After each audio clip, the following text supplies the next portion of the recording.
But when all is said and done, I expect a budget that meets four basic principles. First, it must reduce our dependence on dangerous foreign oil and finally put this nation on a path to a clean, renewable energy future. There's no longer doubt that the jobs and industries of tomorrow will involve harnessing renewable sources of energy. The only question is whether America will lead that future. I believe we can and we will, and that's why we've proposed a budget that makes clean energy the profitable kind of energy, while investing in technologies like wind power and solar power, advanced biofuels, clean coal, and fuel-efficient cars and trucks that can be built right here in America. Second, this budget must renew our nation's commitment to a complete and competitive education for every American child. In this global economy, we know the countries that out-educate us today will out-compete us tomorrow, and we know that our students are already falling behind their counterparts in places like China.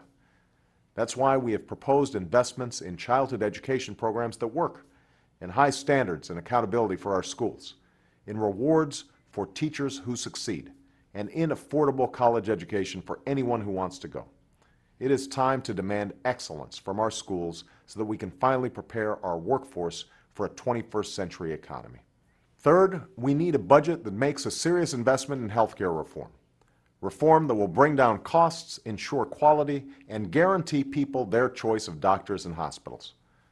Right now, there are millions of Americans who are just one illness or medical emergency away from bankruptcy. There are businesses that have been forced to close their doors or ship jobs overseas because they can't afford insurance.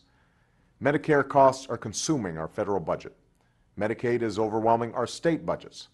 So to those who say we have to choose between healthcare reform and fiscal discipline, I say that making investments now that will dramatically lower healthcare costs for everyone won't add to our budget deficit in the long term. It's one of the best ways to reduce it.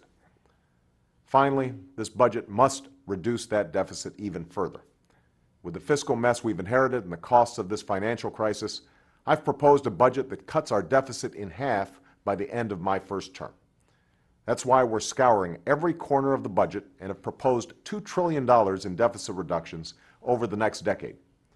In total, our budget would bring discretionary spending for domestic programs as a share of the economy to its lowest level in nearly half a century. And we will continue making these tough choices in the months and years ahead so that as our economy recovers, we do what we must to bring down this deficit.